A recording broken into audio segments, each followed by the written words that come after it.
한준희 장전의 원투펀치 236화 3부 시작하겠습니다. 어떻게 되든 재미가 없을 수가 없는 챔피언스리그 16강 대진표가 나왔습니다. 네. 그리고 그보다 더 재미있는 적중률 101%에 육박하는 원투펀치만의 조별리그. 프리뷰가 돌아왔습니다. 이번에는 쉽지 않을 거예요. 네. 그러니까요. 16강하고 조별리그는 차원이 다릅니다. 자, 먼저 대진표부터 한번 살펴볼게요. 포르투와 유벤투스, 레버쿠젠, 아틀레티코 마드리드, 파리 생제르맹, 바르셀로나, 세비야, 레스터시티, 맨체스터시티, AS 모나코, 레알 마드리드, 나폴리, 벤피카, 도르트문트, 맨헨, 그리고 아스날까지. 진짜 쉬운 매치가 하나도 없어요. 근데 첼시가 왜 없죠? 첼시요? 첼시 좀 프리미어 무서워 좀. 아니 그거 웃겨요 웃죠. 뭐 갑자기 생뚱맞게. 순간 정색하셨어요, 지금. 자, 어떤 경기부터 살펴볼까요? 아스날 한번 경기부터 하자. 아스날. 던지시는 것부터. 아스널이요. 아스날. 아스널과 바이에른 뮌헨. 아니 조 1위를 해도 뮌헨하고 만나네요. 하여튼 이 아스날 뮌헨이랑 파리 생제르맹 바르셀로나는 이거는 그 추첨한 분들이 이렇게 하면 안 되는 거예요. 이거는. 제가 아틀레티코 마드리드 할 때 아무리 좋은 맥주도 오래 따두면은 김 빠진다는 얘기, 약간 김 빠지는 매치업이 될 수도 있거든요. 예. 신하영 아나운서는 이제 7전 8기란 말 들어봤어요? 그럼요. 저희 선배가 쓴 책이잖아요. 네. 6전 7기는요. 7.8기를 들어가는데 6점. 16강에서 6번 연속 탈락을 했어요. 아스날이요. 7번째 도전이에요. 6전 7기. 6전 7기란 말 못 들어보셨어요? 그 다음이 되겠네. 다음이. 7.8. 6점씩이란 말은 없어요. 네, 그러니까. 이렇게 하면 또 복수를 한다. 네. 안 된다는 얘기죠, 그러니까. 아니에요. 저는 근데 이번은 6전 7기가 한번 될 우주의 기운이 느껴지고 있어요. 네. 진짜요? 아스날. 예, 이게. 이거는 정말 뭐 저희가 얘기했습니다. feel. 네. 뭔가 퉁쳤군요. 그렇습니다. 바이에른 뮌헨의 전력이 예전만 못하다라고 생각이 들고 있고, 네. 그리고 뭐 로벤 리베리 이 베테랑들의 폼도 예전만 못하다. 물론 위력적이긴 합니다. 아주 멋진 골을 또 왼발로 넣더군요. 로벤 최근 경기도. 그럼에도 불구하고 현재 아스날의 전력과 최근 약간 과거와는 좀 떨어진 바이에른 뮌헨의 상황을 고려해 볼 때 그래도 뭐 바르셀로나, AC 밀란, 바이에른 뮌헨, 모나코, 바르셀로나 계속 강팀. 모나코도 뭐 이때 강팀이긴 했어요. 모나코가 사실 그때 강팀이에요. 강팀이었어요. 예. 네. 그래서 탈락이 되긴 했습니다만 그래도 한 경기씩 뭐 이기는 경우도 있고 어떻게 해도 좀 약간 오차범위 내에서 근접하게 가다가 떨어지긴 했습니다만 이번에는 저는 아스날 대 바이에른 뮌헨은 이번엔 아스날 쪽으로 한번 저는 느낌이 오고 있어요. 그래서 네. 바이에른 뮌헨이 예전 같지 지금 않다. 이제 유럽의 평론가들 한 10명 있다 치면 6대 4, 한 4 정도는 아스날 쪽으로 얘기하는 사람들이 있어요. 그러니까 거의 팽팽에 근접한 수준으로 이번에는 아스날이 올라갈 것이다. 특히 영국 쪽 평론가들은 아스날 쪽으로 얘기하는 사람들이 많고 그 근거는 제 1번 근거는 지금 바로 장 의원님이 말씀하신 바이에른 뮌헨이 예전 같지 않다. 근데 사실 올 시즌의 유럽 축구계는 그 어떤 팀도 예전 같지는 않은 것 같아요. 거기서 물론 약간 예외가 레알 마드리드가 이제 시즌 초반에 조금 안 좋다가 요즘은 진짜 패배를 모르는 팀이 돼서 이제 레알 마드리드만이 조금 더 돋보이는데 첼시도 예전 같지 않아요. 어찌된 첼시는 여기서 볼 수가 없으니까 예전 같지 않죠. 예전 같죠. 그런데 지난 시즌까지의 어떤 위험과 광채가 조금씩 사라지는 그런 올 시즌이기 때문에 올 시즌의 이 16강은 그래서 더 예측하기가 어려운데 저는 그래도 이 매치업은 바이에른 뮌헨이 좀 더 유리하다고 생각을 합니다. 왜 그러냐면은 기본적인 안첼로티 감독의 성향 자체가 뭔가 시행착오를 겪다가 결국은 나중에 맞춰가는 스타일이거든요. 제가 그 안첼로티 감독의 장점으로서 여러 번 얘기를 한 바도 있습니다만 안첼로티 감독이 지난 볼프스부르크전을 통해서 어떻게 보면 또 바이에른 뮌헨에서도 그 시행착오 끝에 맞춰가는 그런 게 볼프스부르크 최근에 5대0 경기에서 사실은 나왔어요. 그리고 바이에른 뮌헨은 분명히 이 분데스리가의 좀 유리한 점이라고 볼 수가 있습니다만 한 달에 또 휴식 기간이 있습니다. 맞아요. 그리고 방금 말씀해 주신 로벤 리베리 이 노장들 문제가 분명히 있습니다만 그래도 한 달 정도 또 쉬고 약간 재정비된 안첼로티호가 이때쯤 되면은 제가 봤을 때는 그 시즌 초반에 조금 지지부진한 모습보다는 나아져 있을 가능성이 더 크고 아스날은 반면에 아까 1편에서 에버튼전 말씀할 때 말씀을 드렸습니다만 역시 아스날은 이때쯤 되면은 이제 고비처가 좀 계속 올 가능성이 좀 높다는 생각에서 지금 아스날은 지금 정도 할 수 있을지가 일반 네티즌 분들께서 말씀하시는 사스날의 과학 뭐 이런 걸로 따지면은 오히려 조금 내려올 가능성이 좀 있다고 봤을 때는 내일부터면은 저도 아스날이 할 수 있다고 말씀을 드리겠습니다만 내일이 아니라 2달 후기 때문에 바이에른 뮌헨이 그래도 유리한 싸움이 될 것이다. 라는 그러니까 것이 그렇게 되면 네. 결과적으로는 7.8기가 되는데 네. 다음 시즌에. 근데 만약에 다음 시즌에도 바르셀로나 또 바이에른 뮌헨 이렇게 붙으면 아니 그런 대지는 이제는 그러면 하지 아마 말아야 된다니까요. 아스날 팬들이 그거는. 이럴 것 같아요. 안 해. 그 있죠. 그 모드. 출전 거부? 네. 이제 그 모드로 갈 수가 있어요. 네. 자, 저희가 조금은 이른감이 있지만 그래도 맨헨 아스날 한번 프리뷰를 해봤고요. 말 나온 김에 다음 경기는 파리 생제르맹 그리고 바르셀로나 가죠. 네. 아니 그러니까 파리 생제르맹이랑 아스날이 같은 조였잖아요. 근데 이 조가 사실 16강에서의 대진운이 가장 나쁜 거죠.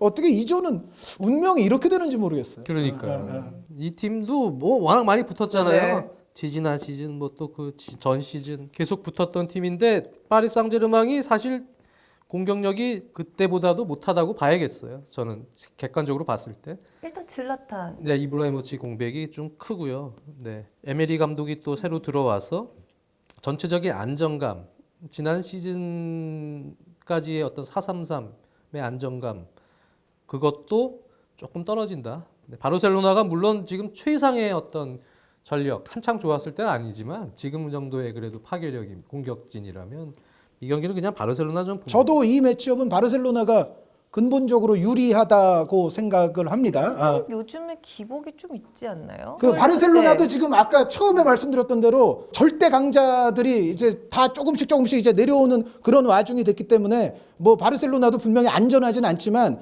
어찌됐건 MSN이 만약에 그래도 이때 부상 선수 없이 그래도 세 명이 다 임한다. 그리고 거기에 이니에스타 선수가 예를 들어 또 부상이 없이 또 임한다. 이런 조건이 만약에 갖춰졌을 경우라면은 저도 바르셀로나가 유리하다는 데는 당연히 동의를 합니다. 그리고 에메리 감독은 어쩌면 그 이전에 조금 위기가 올 수도 있겠다라는 생각이 들죠. 그러니까 에메리 감독의 지금 현재 나가고 있는 그 모습은 사실은 이 2월 중순 되기 이전에 만약에 프랑스 리그 있죠. 안에서도 조금 더 패가 쌓인다든가 이렇게 되면 에메리 감독 자체가 조금 흔들릴 가능성이 파리 생제르맹에는 분명히 존재를 하고 다만 이제 파리 생제르맹 입장에서도 조금 유리한 변수 2가지만 말씀을 드리자면 파리 생제르맹이 일단 겨울 이적 시장에서 선수를 보강할 가능성이 있어요. 저는 저희가 지금 예측하는 이 2달 전의 예측은 선수 보강까지도 어떻게 보면 조금 고려를 해야 되는데 선수 보강의 가능성이 있느냐 이탈의 가능성이 있느냐 이런 부분을 봐야 되는데 파리 생제르맹은 지금대로라면 제 생각에는 1월 이적 시장에서 뭔가 할 수도 있겠다. 물론 그게 어느 정도의 전력의 보탬이 되는 영입이 될지는 알 수 없지만 그럴 가능성이 좀 있거든요. 그리고 바르셀로나가 그 2차전 파리 생제르맹을 이제 홈으로 불러들이는 누캄프로 불러들이는 경기 직전에 하는 경기가 뭐냐면은 셀타 비고전입니다. 그러니까 3월 8일에 파리 생제르맹 2차전인데 3월 5일에 바르셀로나 대 셀타전이에요. 그러면은 셀타는 다들 아시다시피 물론 자신들의 홈에서 더 강한 건 있습니다만 바르셀로나에게는 상당히 껄끄러운 상대 가운데 하나가 셀타거든요. 그래서 그 파리 생제르맹의 보강 그리고 바르셀로나가 셀타를 상대한 다음 경기에 2차전을 한다는 거. 요 2가지가 이제 파리 생제르맹 입장에서는 약간 유리한 변수가 될 수도 있을지 모르지만 어찌됐건 그래도 이 매치업은 바르셀로나 유리라고 얘기를 해야 될 것 같습니다. 네. 사실 저희가 이게 조금 변수가 많죠. 이른 네. 시간에 조금 빨리 프리뷰를 보내드리기 때문에 변수가 워낙에 많기 때문에 지난번처럼 100%의 적중률을 보여드려야 여기서는 되는데 저는 안 네. 되는 이게 매 경기가 다 네. 힘들어요. 알겠습니다. 지금 16강은 특히 이번 대회가 더 그래요. 맞습니다. 강팀들이 다 올라왔기 때문에. 자, 다음 경기는 포르투하고 유벤투스 한번 가볼까요? 여긴 뭐 글쎄요. 저는 개인적으로 포르투도 경험이 많은 선수가 꽤 있습니다. 네. 하지만 유벤투스 역시 경험이 많은 선수가 있고 또 알레그리 감독의 토너먼트 운영, 큰 경기에서의 운영에 대해서 어느 정도 점수를 줄 수가 있다고 저는 생각이 들어요. 그동안의 어떤 경험을 바탕으로 봤을 때는.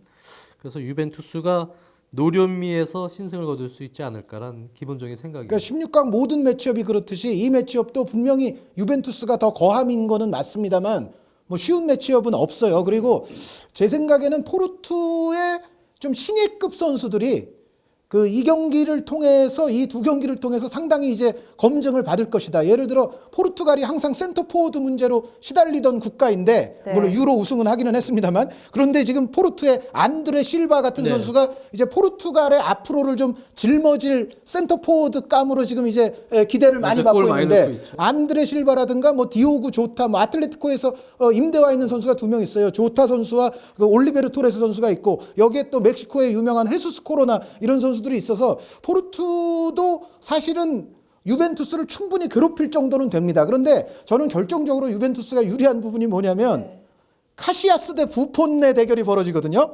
이거는 정말 그 2000년대 축구사에서 대단한 대결 중에 하나죠. 그런데 지금의 카시아스와 지금의 부폰이라면 부폰 쪽에 손을 들어주고 싶죠. 당연히. 그래서 전체적인 어떤 팀의 어떤 안정감 자체가 일단 포르투보다는 유벤투스가 더 우위에 있고 거기에서 유벤투스가 뭐 두 경기 통해서 한 두어 골 정도는 한 골 한 골씩 정도는 앞설 수 있는 매치업이 되지 않을까. 네. 어쨌든 유벤투스 유리. 예, 예. 자, 경험의 차이라 그래야 되나요? 그걸 말씀하셨기 때문에 다음 경기는 저는 이 경기 한번 짚어보고 싶어요. 세비야하고 레스터시티. 저는 개인적으로 가장 기대되는 16강. 아, 요거 하나는 신선해요. 그런데 요거는 뽑는 사람과 관계없이 요게 좀 신선할 수 있는 이유는 유로파에서 주로 놀던 세비야와 그 챔피언스 리그라는 곳을 처음 와본 레스터니까 이거는 딱 이렇게 나오는 순간 모든 매치업을 통틀어서 가장 신선한 매치업이면 틀림이 없습니다. 네. 예. 자, 이 경기 어떻게 보시나요? 이 경기가 전 진짜 가장 변수가 있을 거라고 보여져요. 레스터 시티가 지금 챔피언스 리그에 나가는 어떤 책임감이라고 해야 될까요? EPL을 대표해서 잉글랜드를 대표해서 나가는 그런 경기를 하고 있어요. 네. 지금 챔피언스 리그에서. 리그에서와 상관없이 챔피언스 리그에 나가면 마치 야, 너네가 지금 순위가 이런 팀인데 프리메라 리가가 항상 요즘에 막 이랬지 않았냐? 너 한번 시원하게 꺾어주면 그러면 프리미어리그 위신이 산다. 지금 전 잉글랜드가 다 레스터 그럴 시티를 거예요. 지금 네. 응원하고 있다는 얘기죠. 그럴 특히 거예요. 세비야기 때문에 네. 라리가 팀이기 때문에. 유로파의 제왕. 네. 예. 그래서 저는 이게 상당히 레스터 시티가 지금 이상하게 리그와는 달리 챔피언스 리그에서의 집중력이 상당히 잘하고 강합니다. 있어요. 네. 그래서 이 경기가 물론 산파울리 감독의 세비야가 지금 뭐 상당히 좋고 잘 완성된 팀으로 지금 가고 있습니다만 이게 변수가 많을 것 같다. 네. 저는 왠지 이번 대회에 레스터 시티가 돌풍의 눈이 될 가능성이 있다고 저는 필이 보여져요. 지난 시즌에는 리그에서 돌풍을 예, 일으켰다면 이게 아마 이번에는 그냥 챔피언스 객관적인 리그에서 차가운 머리로 보면 세비야가 우세하는 건 맞아요. 맞아요. 전력적으로. 근데 저는 이거는 느낌이 레스터 시티가 갈 것 같아요. 저도 해외 언론 그런 걸 좀 봤거든요. 예. 근데 솔직히 정말 이성적으로 봤을 때는 당연히 그래도 세비야가 조금은 유리하지 않겠느냐라는 분석이 더 많을 줄 알았는데 같은 의견이 많더라고요. 그래도 이번에 왠지 레스터 시티가 뭔가 해주지 않을까. 그런 분석이 또 해외에서 많이 그러니까 나오고. 그 해외라는 게 제가 봤을 때는 역시 좀 영국 네, 쪽일 네. 겁니다. 그런데 아까 제가 아스날 대 바이에른 뮌헨을 했을 때 해외 평론가가 10명이면 6대 4 정도라고 말씀을 드렸잖아요. 그러니까 바이에른 뮌헨이 6이면 아스날 승리 진출을 외치는 쪽도 한 4 정도는 된다. 그런데 요거는 제가 본 바에 의하면 어느 정도 되나요? 한 6.5 대 3.5. 6.5가 그래도 세비야를 그래도 외치는 세비야. 전문가가 더 많고 그런데 레스터도 상당수는 있다. 요거는 이제 그 얘기는 어떤 뭐 EPL의 길을 모아서 뭐 그런 거보다도 일단 두 팀의 스타일이 아주 대조적이어서 그렇습니다. 세비야는 뭐 웬만한 팀하고 할 때는 역시 높은 점유율을 가져가면서 뒷공간을 많이 허용하더라도 계속적인 이제 하이라인 프레스를 계속 거는 팀이거든요. 그래서 그것이 이제 이른바 비엘사 축구 아닙니까? 그 비엘사 축구를 지금 와서 가장 잘 구현하고 있는 감독이 또 산파울리 감독이고, 근데 반면에 레스터는 정말 전형적인 퀵 카운터 어택, 빠른 역습에 아주 주무기를 갖고 있는 팀이거든요. 그래서 이 상성이 이 부딪혔을 때 이 세비야가 레스터에게 이제 당할 수도 있다.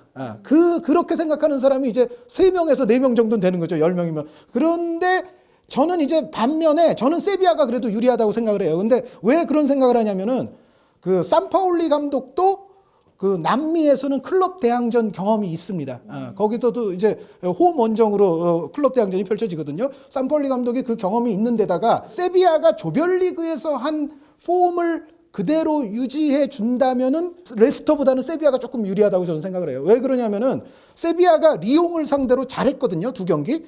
근데 사실 위태위태한 장면도 있기는 있었어요. 말씀드렸던 대로 뒷공간이 넓고 리옹에도 발부에나 라카제트 이런 선수들이 그걸 또 이제 공략을 할 수 있는 선수들이기 때문에 비슷하죠. 제이미 바디가 있고 여기 또 마흐레즈가 있고 이런 리옹과 레스터가 어느 정도는 유사성이 있고 어떻게 보면 이제 리옹이 공격력이 평균적으로는 더 강하다고도 볼 수가 있는데 세비야가 저는 조별리그에서 리옹을 다뤘던 상황을 되새겨 보면 레스터에게도 쉽지는 않겠지만은 살짝은 이길 수 있을 가능성이 있다. 그러니까 문제는 그러니까 세비야가 과연 이때쯤 가서 지금의 폼을 유지할 수 있느냐 없느냐. 레스터는 그리고 한 가지 변수가 뭐냐면 지금 이제 순위가 강등권과 몇 점 차이가 안 나요. 그런데 이때 이제 2월 이제 3월 요때 와가지고 레스터가 과연 리그 순위가 어느 정도이냐에도 약간 영향을 받을 가능성이 있습니다. 그러니까 리그 순위가 정말 강등을 왔다 갔다 하는 그런 순위로 이때쯤 돼 있으면 프리미어 리그에도 이제는 집중 안 할 수가 없다는 거죠. 그러니까 그 레스터가 조별리그를 버텼던 가장 기본적인 전략이 올 시즌은 강등만 안 당하면 돼. 프리미어 리그는 또 지금 시즌 초반인데 대충 버리고 챔피언스 리그는 이거는 우리에게 두 번 다시 오지 않을 기회야. 여기에는 정말 필살에 집중을 해야 돼. 뭐 이런 게 있었습니다만 과연 2월, 3월 이때쯤 레스터의 순위가 어느 정도냐. 만약에 그 순위가 17등, 18등 뭐 이제 여기를 왔다 갔다 하게 되면 EPL에 남는 것과 챔피언십 내려가는 거는 금전적인 차이가 천문학적 액수 아닙니까? 그래서 챔피언스에서 한 단계 더 나가는 것보다는 사실은 EPL에 남는 작업이 더 중요해질 수도 있거든요. 그래서 그거는 레스터가 분명히 그 변수가 하나 걸릴 것이고 네. 그리고 세비야도 겨울 이적 시장에서 지금 영입을 구상을 하고 있어요. 지금 세비야의 유명한 라몬 몬치 그 아주 스카우터 전문가가 지금 새로운 스트라이커를 또 이제 모색을 하고 있는 중이거든요. 그래서 세비야가 이제 스트라이커를 더 보강을 하고 레스터가 그때 순위가 얼마나 어려운 순위에 걸리냐 아니면 조금 안정적인 중위권 정도가 되느냐 그런 변수가 좀 있는 것까지 고려하면 저는 세비야가 살짝 우세할 거라고 생각을 합니다. 자, 유로파의 황제 세비야와 그리고 EPL의 자존심을 갖고 지금 싸우고 있는 레스터 시티. 이게 자존심이에요. 근데 레스터는 여태까지 정말 충분히 잘해왔어요. 잘했어요. 왜냐하면 그 리그 포인트 랭킹 이런 거에도 요즘 팬 여러분들께서 관심이 많은데 레스터가 포인트 정말 많이 따줬거든요. 이거는 사우스햄튼이나 웨스트햄은 어디 가서 지금 벌 쓰고 있어야 되고 지금 올 시즌에도 지금 조별리그까지 라리가는 7팀이 다 그냥 진출을 했으니까 라리가가 지금 분데스리가와도 차이를 좀 내면서 지금 1위입니다. 그런데 레스터가 그래도 EPL에서는 해줬기 때문에 EPL과 분데스리가는 거의 비슷하거든요. 그래서 그거는 진짜 레스터에게 박수갈채를 보내야 될 일이죠. 네, 결과가 어떻게 되든 가장 신선한 매치업이면은 분명한 것 같습니다. 1월 말까지 그래서 첼시가 한 뭐 17연승 네. 그냥 따놓으면 네.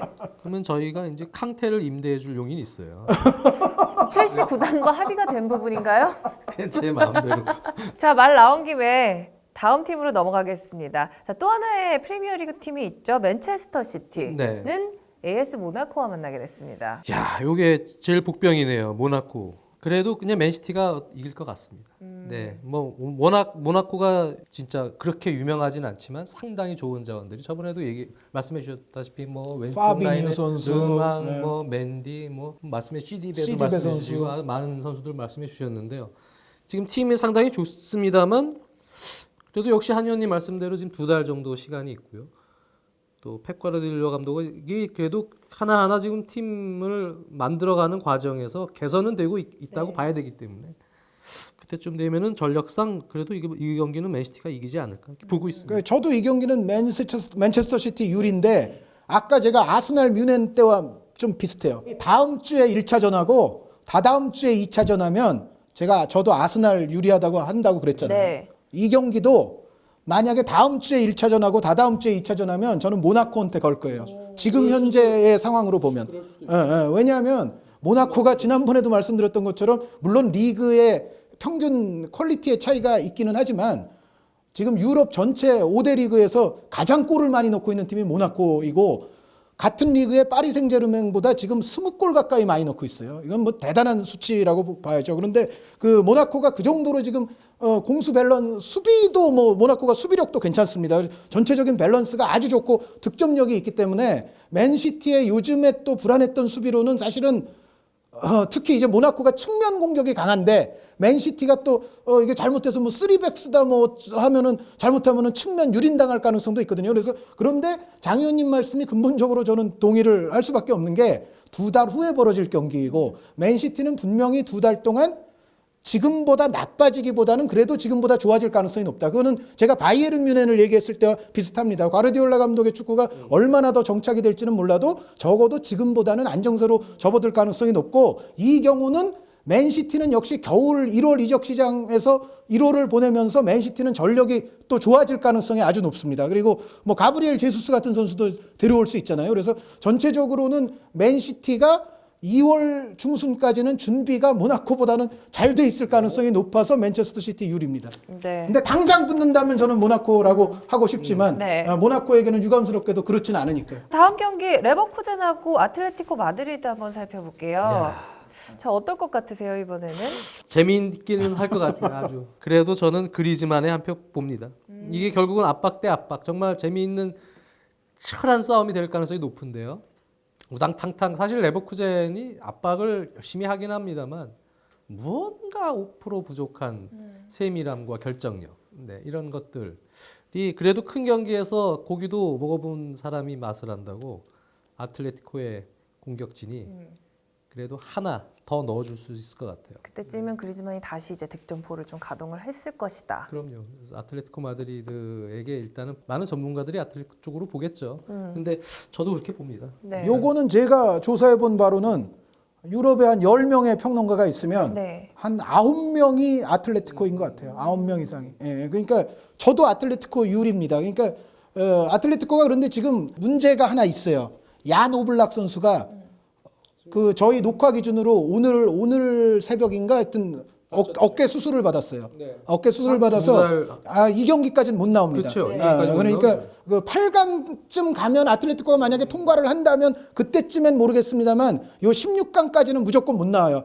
기본적으로 3개월은 지금 걸리기 때문에 그 오블락 골키퍼가 못 나오는 와중에 이제 모야 골키퍼가 들어선다는 점, 그거는 이제 아틀레티코 입장에서는 상당한 이제 마이너스 요인임에는 틀림이 없고, 반면에 레버쿠젠은 거의 뭐 시즌 초부터 도움이 안 됐던 벨라라비 선수가 이 경기쯤에는 가능할 겁니다. 지금 벨라라비 선수가 거의 지금 돌아와서 훈련에도 가담이 돼 있는데, 그렇다고 해서 뭐 연말 이전에 출전시킬 것 같지는 않고 이제 1월 휴식기가 지나고 나면 이제 분데스리가에서 벨라라비 선수가 모습을 보일 거예요. 그래서 그럼에도 아틀레티코 우세를 예측하는 것은 역시 레버쿠젠은 분명히 높은 지역에서의 프레스를 걸어서 아틀레티코를 아주 괴멸시키려고 우당탕탕 나올 겁니다. 그런데 문제는 그렇게 할 때에 결정력이 과연 충분할 수 있겠느냐에 대해서 저는 상당히 의문이 들어요. 아무리 골키퍼가 오블락이 아니라 모야가 선다 할지라도.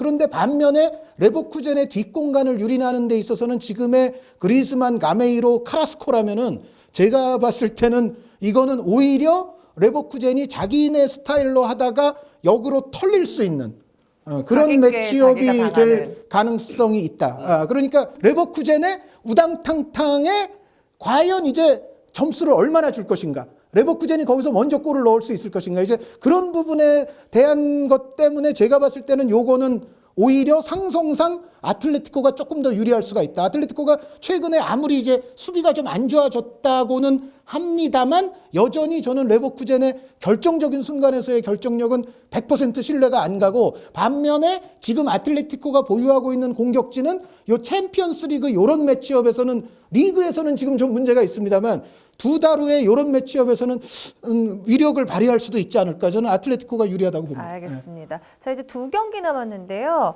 벤피카하고 도르트문트부터 한번 살펴볼게요.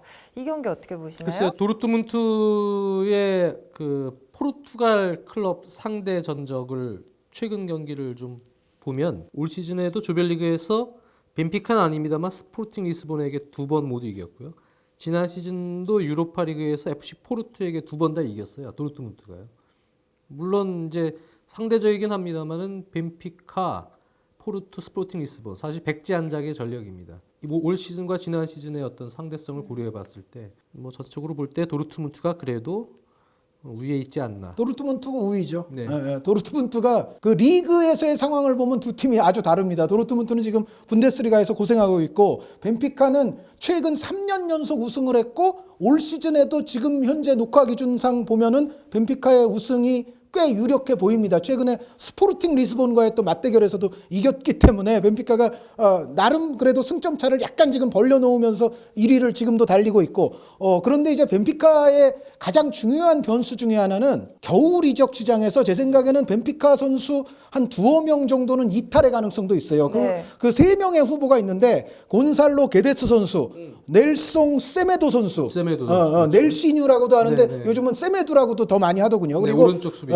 빅터 린델레프 선수, 센터백. 스웨덴 출신 선수, 예. 센터백도 가능하고 라이트백도 가능하고. 근데 게데스라든가 세메두라든가 린델레프를 지금 유럽에 한다 하는 클럽들이 많이 상당히 노리고 많이 있더라고요. 노리고 있어요. 최근에 그 벤피카와 스포르팅 리스본의 이제 라이벌전, 그건 포르투까지 해서 삼각 라이벌 아닙니까? 그 라이벌전이 있었는데 거기에 뭐 맨체스터 유나이티드, 아스날, 뭐 에버튼, 그리고 저 다른 대륙에서 보면 아틀레티코 마드리드도 그 영입 금지 조치에 대한 항소를 해서 요게 어떻게 잘만 되면 또 겨울에 영입할 생각이 지금 있는 팀이에요. 그리고 뭐 AC 밀란, 뭐 이런 많은 팀의 관계자와 스카우터들이 와가지고 이 벤피카 대 스포르팅 리스본 경기를 봤는데 첼시도 지금 한 4순위 정도로 있어요.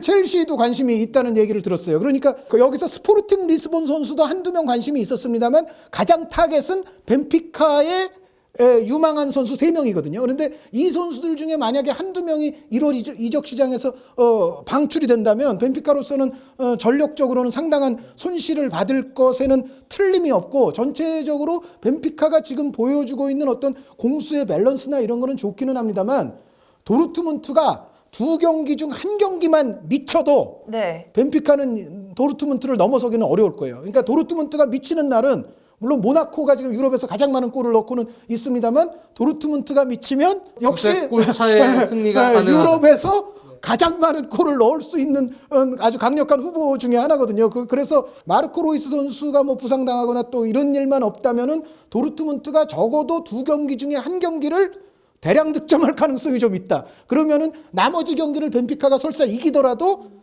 득점 합계상 역전시키기는 좀 어려울 거라는 생각에서 저는 도르트문트 유리라고 봅니다. 네, 알겠습니다. 자, 이제 한 경기 남겨두고 있는데요. 레알 마드리드와 나폴리의 경기 어떻게 보시나요? 세리아 팀들이 유벤투스가 올라가고 이제 나폴리에게 기대를 많이 걸고 있을 텐데요. 물론 객관적 전력상 뭔가 좀 약간 한치 부족한 느낌이긴 합니다. 레알 마드리드에 비해서. 글쎄요. 나폴리가 어려울 것 같죠? 좋은 선수가 많긴 하고. 좋은 선수 많아요. 그럼요. 뭐 함식, 뭐 메르텐스, 인시네, 카예혼 또 친정팀 상대하는 카예혼, 알비올 이런 친정팀을 상대하겠죠. 그래도 뭐 레알이 이기겠죠. 네. 그렇지 않겠어요? 지금 보시면 이 정도 강팀들이 지금 몰린 상황에서는 분명히 이변이라고 할 수 있는 이 팀이 떨어졌네라고 해야 될 팀이 아마 두 팀 정도는 떨어질 것 같긴 해요. 저는 근데 그거를 바이에른 뮌헨하고 세비야를 본 거죠. 물론 전력 우세팀 중에서. 근데 그게 바뀔 수가 있죠. 레알이 될 수도 있고 다른 팀이 될 수도 있고 맨시티가 될 수도 있고 다른 팀이 될 수도 있는데 바르셀로나가 될 수도 그렇죠. 있고. 예. 근데 저는 그렇게 결정을 하겠어요. 네, 나폴리 대 레알도 그냥 레알이 그냥 올라가겠다. 레알. 네, 특히 1차전 원정 경기가 이제 레알 마드리드 나폴리 입장에서 원정 경기죠. 네. 홈에서 산티아고 베르나베우에서 열리는데 그 경기만 잘 치르면 승산이 없는 건 아닌 것 같아요. 근데 너무 지금 너무 앞을 미리 내다보는 예상이라 어차피 그때 되면 저희가 예상을 또 다시 해야 될 거 아닙니까? 네. 그때 조금 더 치밀한 예상을 좀 해야 될 것 같습니다. 지금 상황에서는 뭐 그래도 그냥 레알 크게 마드리드. 보는 네. 수밖에 없겠네요. 레알이 이긴다고 해야겠죠. 당연히 뭐 정상적인 사고를 가진 사람이라면. 이성적인 사고로. 이거는 저도 레알 마드리드 유리입니다. 근데 다만 여기서 하나 계산해야 될 거는 나폴리의 아렉 밀리크 선수가 이때는 돌아옵니다. 그렇죠. 이때 돌아올 밀리크 가능성이 선수 제가 봤을 때는 90% 이상이에요. 그래서 조별리그 초반에 아주 잘했거든요. 그리고 제가 그 조별리그 시작하기 전에 했던 프리뷰에서 밀리크 선수의 행보가 사실은 이 조의 운명의 가장 중요한 키플레이어가 될 것이다라는 말씀을 드린 바가 있었는데 밀리크 선수가 없었는데도 그래도 나폴리가 그래도 잘 버텨서 지금 16강에 왔어요. 그런데 어쨌든 밀리크 선수가 돌아오고 또 나폴리가 지금 겨울 이적 시장에서 뭔가 보강을 더할 채비를 나폴리도 지금 하고 있다고 합니다. 그래서 그 보강이 얼마나 또 영양가 있는 보강이 될지에 대해서는 좀 변수가 있고 레알 마드리드는 여전히 이때쯤에도 가렛 베일 선수는 나오지 못할 겁니다. 그래서 그런 어떤 레알의 아픔도 있기는 합니다만 전체적으로 레알이 이제 이때쯤 되면은 이제 레알의 문제는 체력이죠. 올 시즌 초반 제외하고는 지금 최고의 시간을 보내고 있는 건 틀림이 없는데 이제 1월이 되고 2월이 되고 이랬을 때 지금의 이제 과부하라든가 이런 부분들이 이제 레알은 앞으로 어떻게 나타나느냐. 그런데 지단 감독이 그래도 상당히 현명하게 바스케스라든가 아센시오라든가 그리고 또 초반에 좀 기회가 적었던 이스코라든가 뭐 교체로 나오긴 하지만 어쨌든 하메스 같은 선수도 여전히 보유하고 있고 또 모라타 선수가 또 부상으로부터 돌아왔고 이러한 선수들이 레알은 그래도 비교적 풍부하게 지금 돌아가고 있고 지단 감독이 BBC 라인에 대해서 특별히 그렇게 집착을 이제는 하지 않는 모습을 보이고 있기 때문에 전체적으로는 지금의 운영이라면 이게 그래도 모르겠어요. 레알이 한 4월쯤 되면은 레알도 좀 힘든 일정이 나와요. 뭐냐면 바르셀로나를 상대로 하는 일정과 마드리드 더비 일정이 레알 마드리드가 모두 4월에 몰려 있습니다. 그러니까 4월이면은 그때쯤에는 레알이 챔피언스리그에서 어느 정도 단계까지 가 있을지 모르겠습니다만 요 경기 16강전은 2월하고 3월 아닙니까? 그래서 요때까지는 아마 제가 봤을 때는 레알이 지금의 로테이션의 덕을 좀 보면서 어느 정도 페이스가 유지가 잘 될 것이다. 그래서 이 경기는 2월, 3월 요때라면은 레알 마드리드가 여전히 그때까지도 잘할 가능성이 높다라고 생각을 합니다.